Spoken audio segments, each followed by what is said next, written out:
رسول کریم اعوذ باللہ من الشیطان الرجیم بسم اللہ الرحمن الرحیم۔ گزشتہ اتوار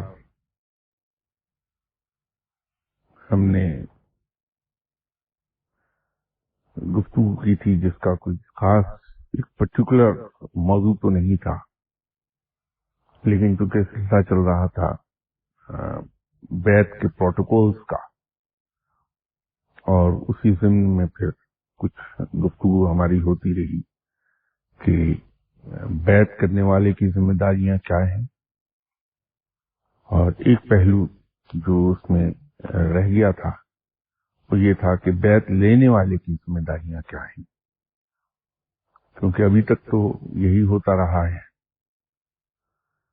کہ پریکٹیکلی جو کچھ ہوتا ہے کہ بیعت کرنے والا تو اپنی ذمہ داریوں کی بوجھ کے نیچے آ جاتا ہے اور اسے اپنی ڈیوٹی ڈسچارج کرنا ہوتی ہیں، لیکن بیعت لینے والے کی ڈیوٹیز کبھی کسی نے ڈیفائن نہیں کی اور نہ اسے پوری طرح سے کما حقہ ڈسچارج کرنے کی کوشش ہوئی۔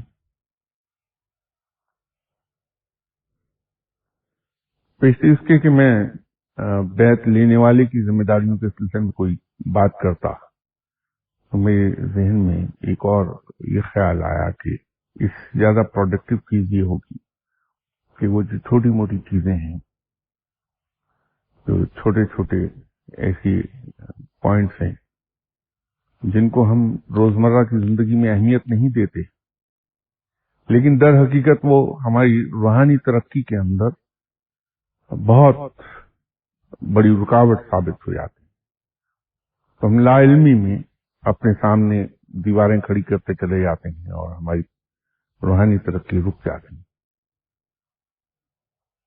تو اس ضمن میں گزشتہ اتوار میں نے کچھ گفتگو کی تھی، اسی کو آگے ہم اسی کا تسلسل برقرار رکھتے ہیں۔ ہمارے یہاں ایک پرابلم اور چل رہی ہے کہ ہماری سینس آف پرائیورٹیز اسلام کے بارے میں اور کسی چیز کو کتنی امپورٹینس اٹیچ کرنا ہے، یا اگر کوئی چیز بہت امپورٹنٹ ہے اسلام میں تو اس کی اہمیت کی وجہ کیا ہے یہ ہم نہیں سمجھتے، نہ سمجھنا چاہتے ہیں۔ نتیجہ یہ ہوتا ہے کہ ہم بعض اوقات کچھ چیزوں کو یا تو امپورٹنس بالکل ہی نہیں دے پاتے، یا اتنی زیادہ امپورٹنس دیتے ہیں کہ اس کی اصل چھپ جاتی ہے اور وہ ایک ایسی چیز سامنے آنے لگتی ہے جو خود ہم نے اپنے ذہن میں قائم کر لی، تو اس کی روح سے ہم محروم ہو جاتے ہیں۔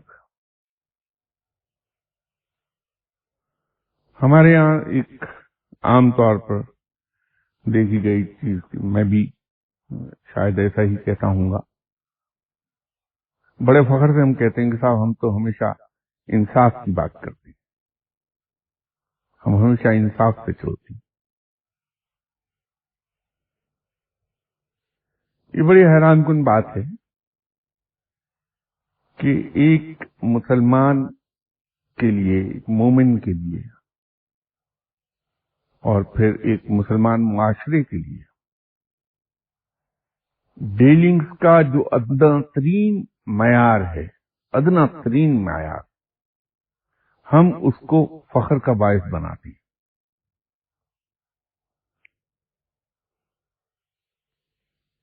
اسلام کے اندر مومن کے لیے جو کم سے کم ریکوائرمنٹ ہے ایک فیئر ڈیلنگ کی، کم سے کم وہ یہ ہے کہ وہ انصاف سے چلے، انصاف سے ڈیل کرے۔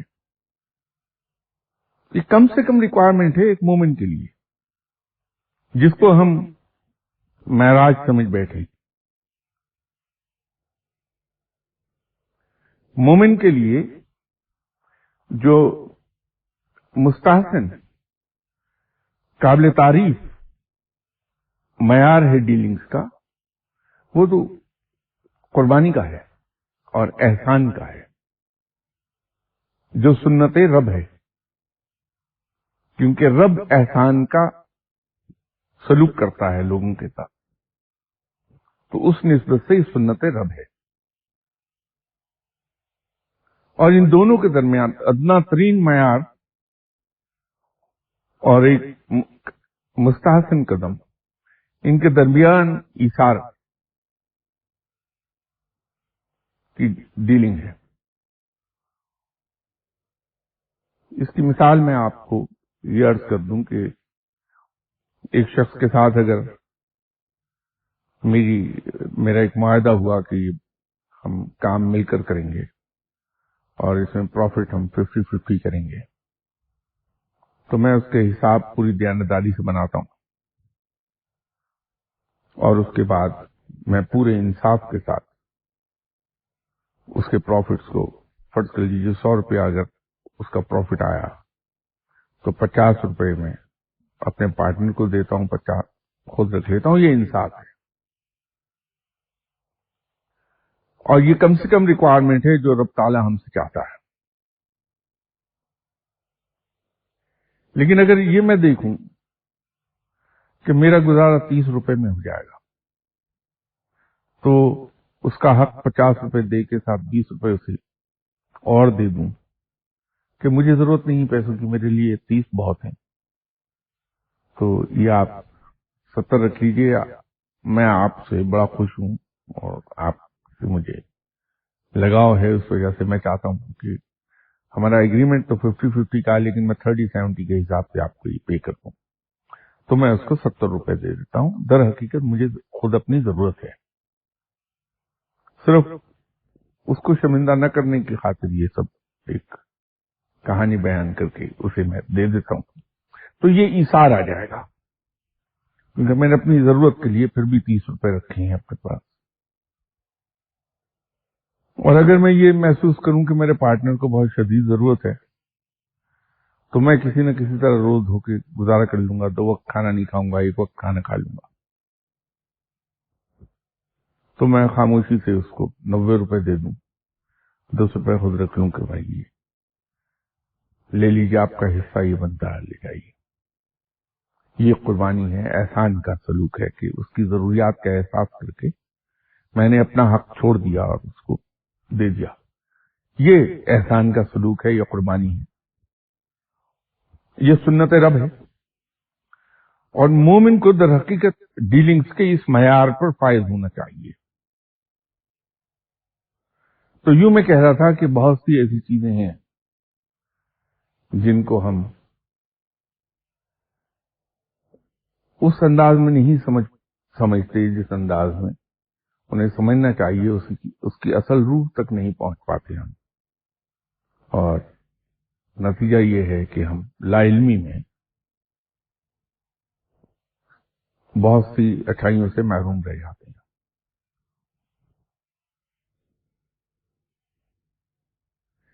اسی طرح ہمارے یہاں جو رب کی اطاعت کا اور رب کی فرمانبرداری کا تصور ہے، وہ محدود ہو گیا عبادات تک۔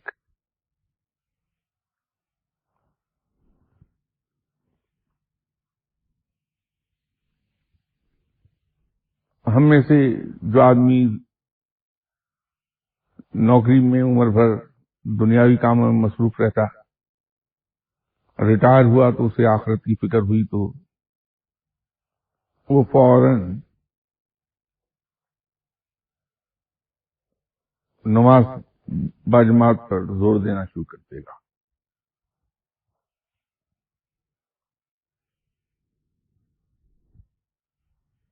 نماز بہت رادر اہم ترین ستون ہے اسلام کا،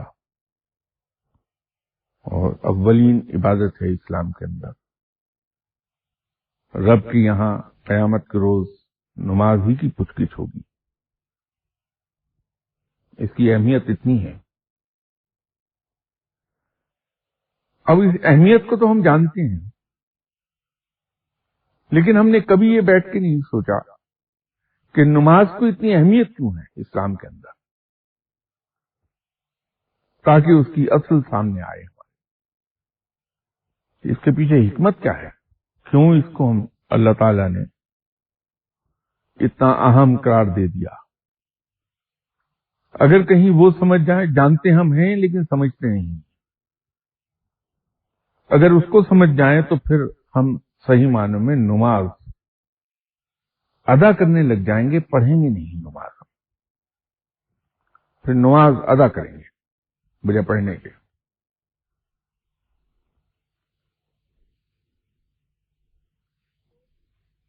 نماز کی اہمیت جیسا آپ سب جانتے ہیں، قرآن میں بھی بیان ہوئی ہے.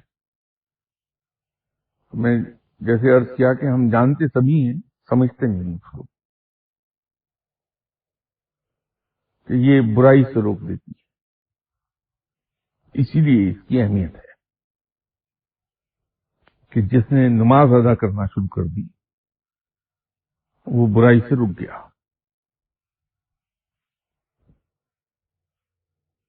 اب اس سلسلے میں وہ جو روایت ہے کہ ایک بار صحابہ کرام آپ صلی اللہ علیہ وسلم کی خدمت میں تشریف لائے اور آ کے عرض کی کہ یا رسول اللہ صلی اللہ علیہ وسلم، ہمیں کس طرح سے پتہ چلے کہ ہماری نماز رب کے یہاں قبول ہو رہی ہے یا نہیں؟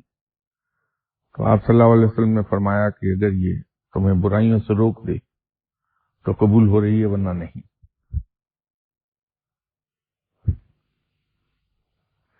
ہم نے اہمیت صرف نماز کو پڑھنے پر دے دی، نظر صرف ہماری نماز پڑھنے پر ہے، اس پر نہیں کہ وہ واقعی ادا ہو رہی ہے یا نہیں ہو رہی، قبول ہو رہی ہے یا نہیں ہو رہی، کیونکہ اس کا معیار تو ہمارے سامنے اس روایت کے ذریعے موجود ہے کہ یہ ہمیں برائیوں سے روک پاتی ہے نہیں. تو اللہ کی اطاعت صرف نماز پڑھنے میں نہیں ہے.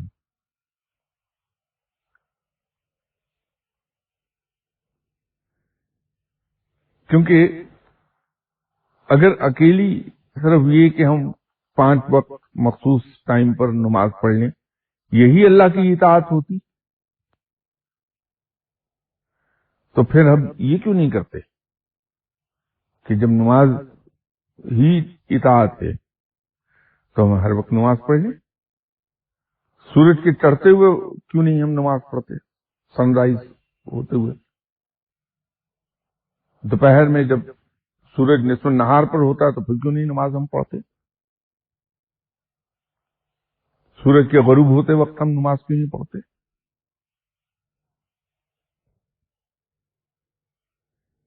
تو نماز جو اتنی اہم ہے، جس کو رب تعالیٰ نے اتنی اہمیت دے دی، اس کے اندر بھی ہم اس وقت نماز پڑھتے ہیں جب حکم ہے، اور اس وقت نماز سے رک جاتے ہیں جب اس سے منع کیا گیا ہے کہ سجدہ مت کرو.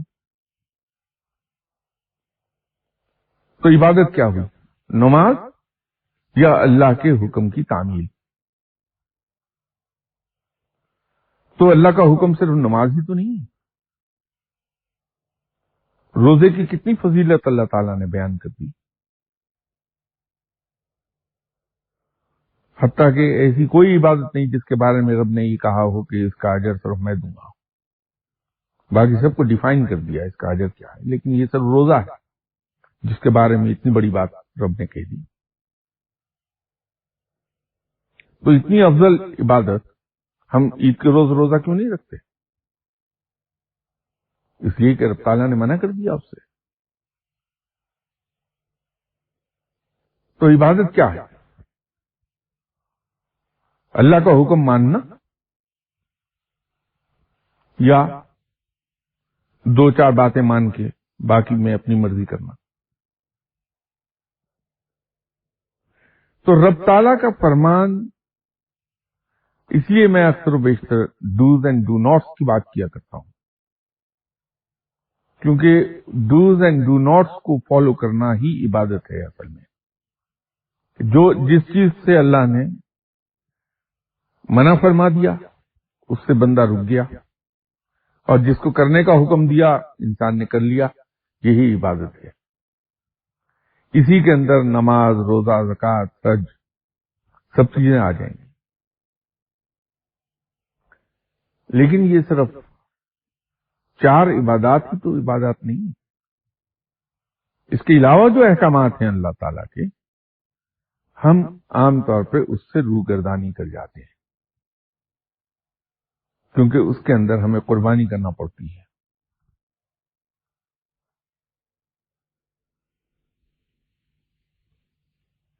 تو تصوف کے اندر فرض عبادات تو کرنی ہی کرنی ہے، وہ تو پیغمبر کو بھی معاف نہیں ہوئی۔ تمام پیغمبر پابند تھے فرض عبادات کے، اور آپ صلی اللہ علیہ وسلم سے زیادہ عبادت کون کرے گا؟ وہ تو ہمیں کرنا ہی کرنا ہے۔ لیکن یہ یاد رکھیے کہ ان عبادات کے ذریعے سے آپ کو پارسائی تو مل جائے گی، رب نہیں ملے گا، کیونکہ رب ملے گا صرف نیکی سے، عبادات سے صرف پارسائی ملتی ہے، اور رب نیکی سے ملتا ہے۔ اور نیکی ہے، جیسے اکثر بیشتر میں کہا کرتا ہوں کہ اس کا مختصر ترین اس کی ڈیفینیشن جو ہے وہ یہ ہو سکتی ہے کہ انسان اپنے حقوق، اپنی خواہشات، اپنا آرام، اپنی ضروریات، ان کو پس پشت ڈال دے، اور دوسروں کے حقوق، دوسرے کی خواہشات، دوسروں کے ضروریات اور دوسروں کے آرام کو اپنی چیزوں پر ترجیح دے دے۔ یہ ترجیح دینا ہی نیکی ہے۔ تو نیکی سے رب ملے گا۔ اگر آپ تصوف کی راہ پہ چلنا چاہتے ہیں تو آپ کو عبادات تو کرنا ہی کرنا ہے، کیونکہ اس کا حساب آپ کو دینا۔ نیکی کی راہ بھی پکڑ لیجیے اس کے ساتھ ساتھ۔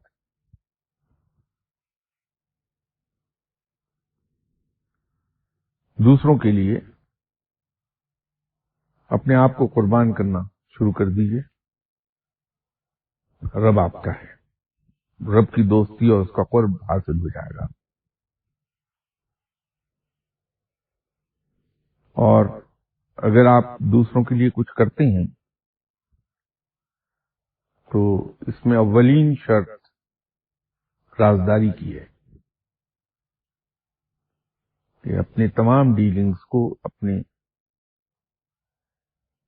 اندر ہی غائب کر دیجیے، وہ کبھی ہماری زبان پر نہ آنے پائیں، ہماری کسی حرکت سے ظاہر نہ ہونے پائیں، حتیٰ کہ اس کا تاثر ہماری آنکھوں میں نہ پیدا ہو۔ اس کے اوپر زور دیجیے، اور اپنا ظاہر ایسا بنائیے کہ لوگ آپ کو برا سمجھ کے برا بھلا ہی کہتے رہیں، اس کا اجر بے پناہ مل جائے گا۔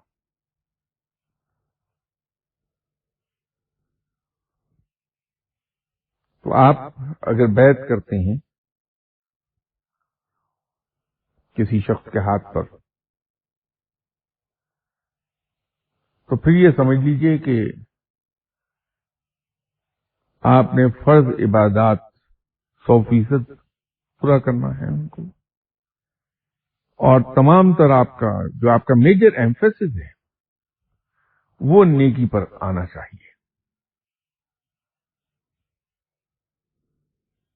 تو پھر رب مل جائے گا، پھر رب آپ کا ہے۔ اور اگر نیکی پر میجر ایمفیسس میں نہیں دے سکتا تو پھر مجھے تصوف کی راہ سے ہٹ جانا چاہیے۔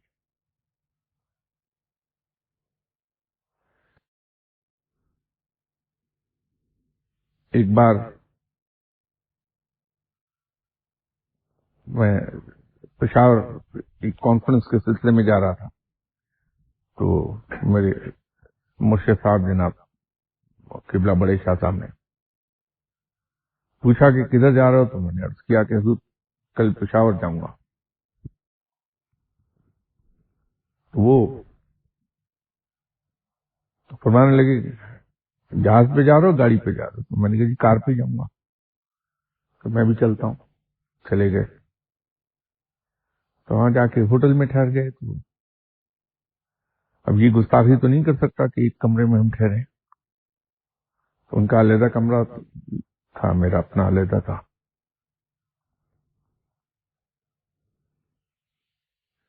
تو صبح فجر کی نماز کے بعد میں نے سوچا میں دیکھ کے آؤں شاہ صاحب کمفرٹیبل بھی تھے یا نہیں تھے رات کو. تو گیا تو باتیں ہو رہی تھی، تو وہ مختلف چیزیں بتا رہے تھے اپنے بارے میں. تو سڈنلی انہوں نے وہ بات روک کے تو بالکل ایک موضوع سے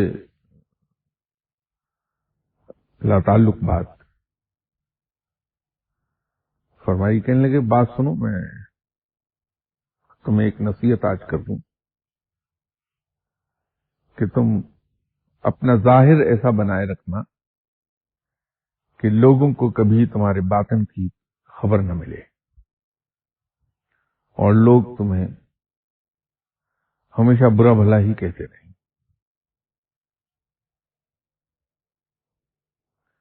اب وہ لوگوں سے مجھے برا بھلا کہلوا کے وہ خوش تو نہیں ہونا چاہتے تھے. حکمت اس کے پیچھے یہی تھی کہ میرے باطن کی خبر لوگوں کو نہ ملے اور وہ جھک کے سلام نہ کریں مجھے، اور میرا نفس ان سلاموں سے پھلے پھولے نہیں، میں تکبر میں نہ چلا جاؤں.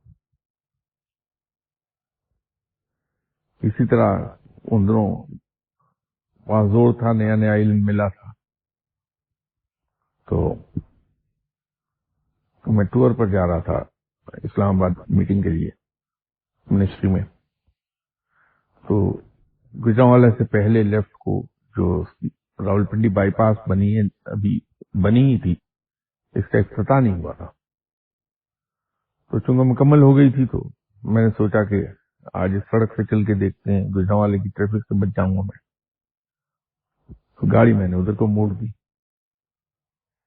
تو اس بائی پاس پر ٹریفک نہیں تھی کوئی، تو دور دور تک کوئی آبادی نہیں. تو ایک جگہ خاصا ویرانہ تھا، تو میں نے گاڑی وہاں روک لی. تو ڈرائیور سے میں نے کہا کہ تم یہیں رکو، میں 1 منٹ میں آیا. تو کھیتوں میں چلا گیا میں.